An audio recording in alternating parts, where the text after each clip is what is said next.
Este é o Conversas Cruzadas aqui na TV Com. Está sendo criada e formada, instituída a região metropolitana da Grande Florianópolis, que é uma instituição jurídica importante para a atração de investimentos federais. Existem linhas de financiamento de projetos do governo federal. O governo federal tem 50 bilhões de reais para obras de mobilidade urbana, somente para regiões metropolitanas. Nós não recebemos um centavo desse projeto porque não temos a região metropolitana que, repito, está sendo criada agora. Vamos com as perguntas dos nossos telespectadores, perguntas que estão chegando por aqui. O Ed Fernandes, pelo telefone, diz assim, quando o deputado Renato era secretário, para o senhor aqui, deputado, o senhor tentou várias vezes unir os municípios. Nunca deu certo, os prefeitos não apareciam nas reuniões. Aquilo foi apontado pelo Adriano aqui também. Como o senhor encara esse mesmo desafio agora como parlamentar? Vai dar certo? Pois é, eu estava perguntando no intervalo justamente isso, né? Porque se precisa do apoio dos municípios, os prefeitos não foram na reunião de hoje, no plenarinho, não encaminharam ninguém. Como é que se faz, deputado? Bem, na verdade, a implantação da região metropolitana da Grande Florianópolis é uma quebra de paradigmas, porque hoje cada gestor municipal está preocupado em buscar soluções para o âmbito do seu município. Com a criação da região metropolitana, problemas de caráter metropolitano deixam de ser exclusivos do município e obrigatoriamente vão ter que ser encaminhados e resolvidos via região metropolitana. O que acontece, na verdade, na prática, é uma perda de poder do gestor municipal em relação a questões de caráter metropolitano.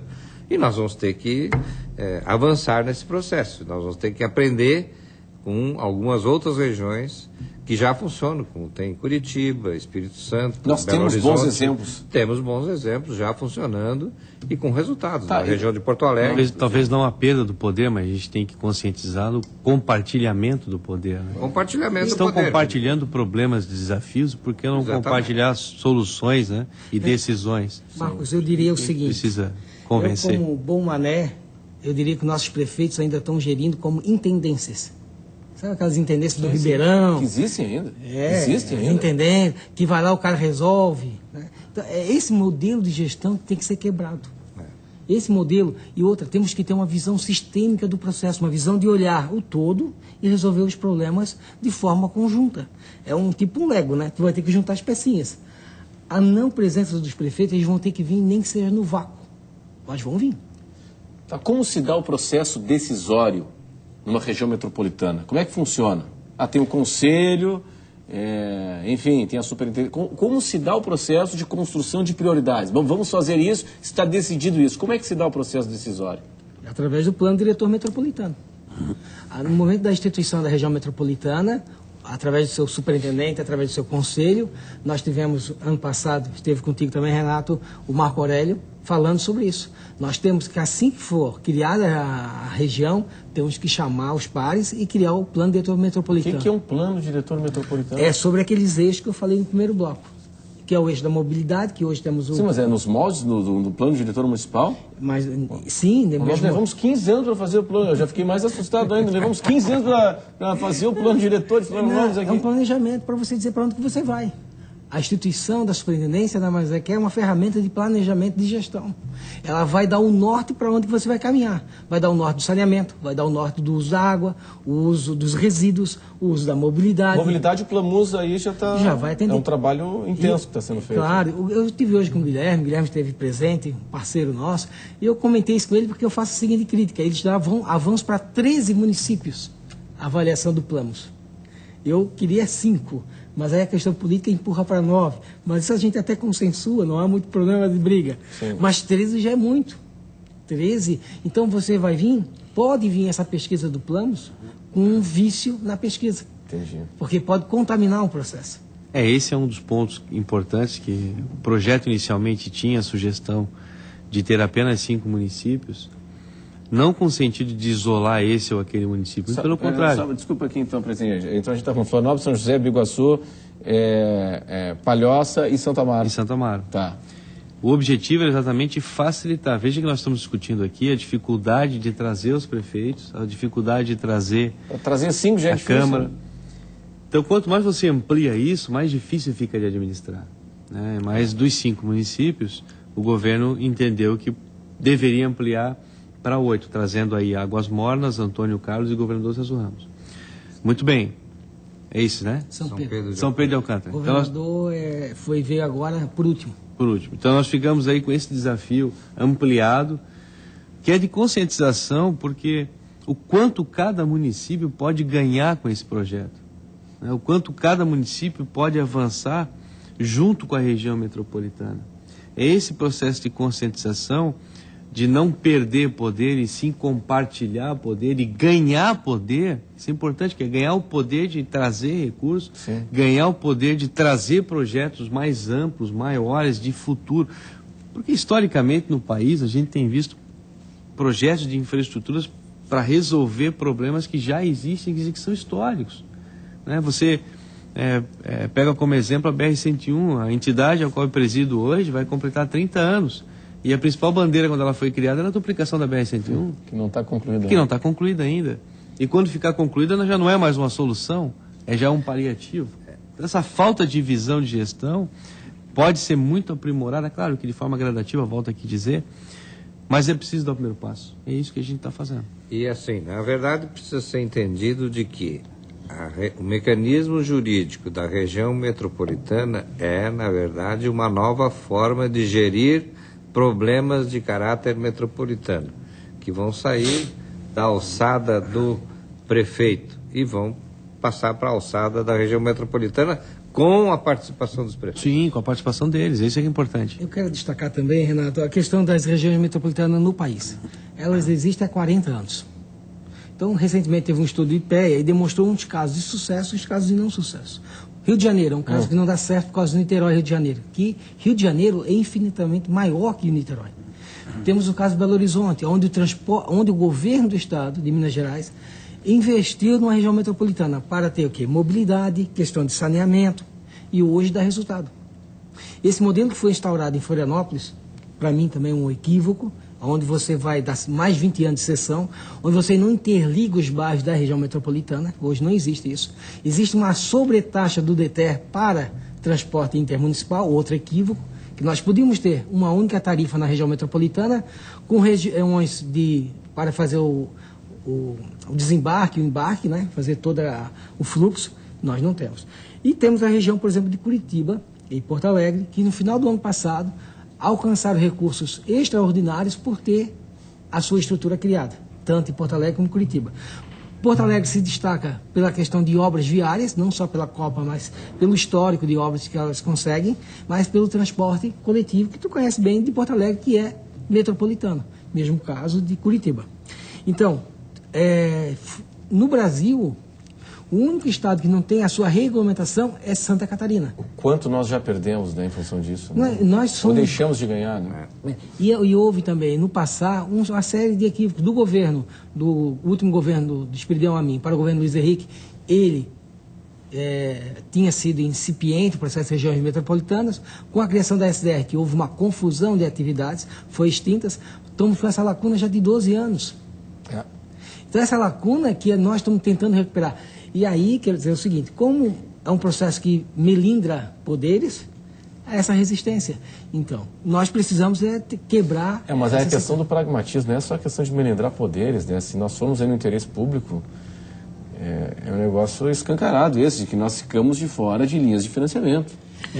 E aí, de linhas de crédito do governo federal, de projetos do governo federal, que só muitas contemplam... vezes por falta de projeto. Isso só um detalhe. E no exterior, eu tenho um fato do ano passado, estive numa reunião na diretoria da Embrapa em Brasília, e com a senadora Ana Amélia, e ela tem comentado conosco, juntamente com o senador Luiz Henrique, dizendo o seguinte para o senador, acabei de vir de Washington, conseguimos uma linha de financiamento para Porto Alegre. Aí eu olhei para o senador e até ri, né? Porque ele não tinha que responder, porque ele não incentivou a criação da região metropolitana como governador. Isso a gente tem que botar na fatura do senador. Então, esse vácuo, e aí a gente, depois eu conversei com ele, disse que a gente não pode acessar porque não temos a região metropolitana. Então, tu vê a quantidade fora do país que a gente podia acessar, claro, e não podemos. Acho que a gente precisa dar uns exemplos práticos, Adriano, e um exemplo bem prático é a beira-mar continental. Que não liga, né? Que não liga quase nada a lugar nenhum. Ela ficou uma via de passeio, cheia de semáforos, que não tem nenhum sentido, né? Não estão sincronizados, não tem nenhum sentido.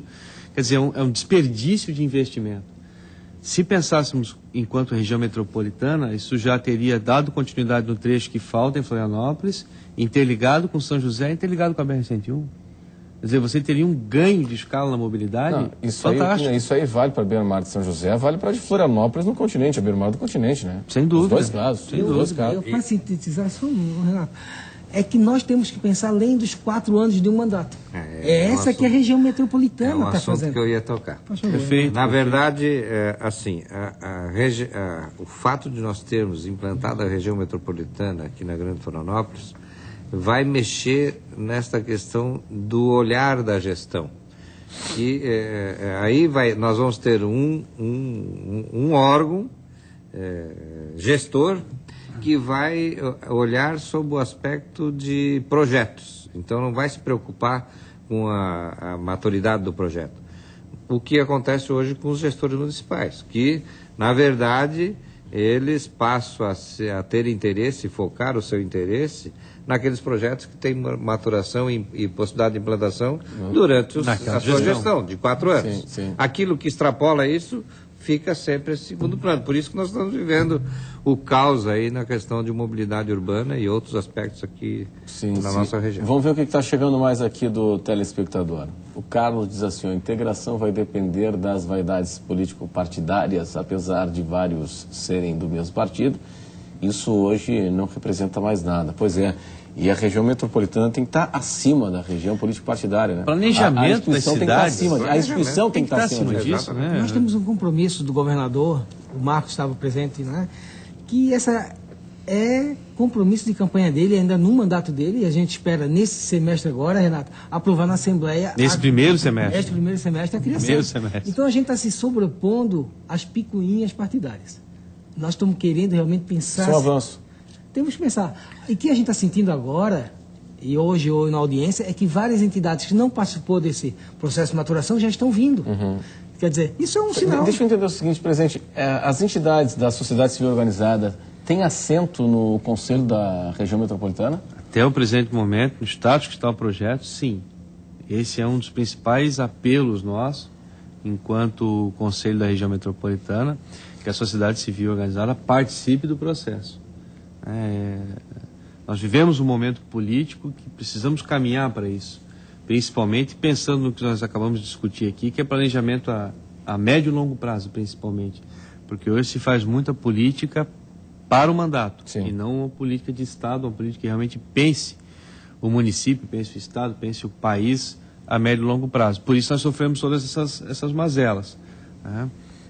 E esse conselho metropolitano vai ter... Também é bom, acho que, destacar aqui um conselho técnico, né, para trazer essa parte técnica das prefeituras junto com o governo do estado para pensar a região metropolitana para o futuro. Existe uma pesquisa do Instituto Local aqui que diz que Florianópolis até 2030 deve dobrar o número de habitantes. Então você imagina a situação e a estrutura que vai ser necessário. Hoje, para fazer uma conta muito simples para o telespectador, está acontecendo muito em São José, a gente está acompanhando isso. As construtoras compram ali 4 ou 5 lotes, no máximo 6, onde viviam 5, 6 famílias, vão passar a viver 100, 120. Então isso precisa energia, água, saneamento. Quantos veículos nós teremos a mais ali? Educação, saúde, segurança pública.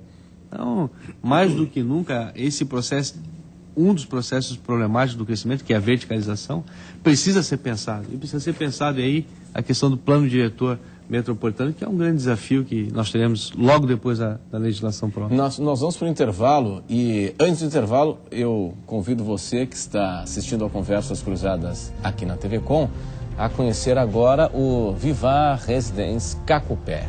Vem viver.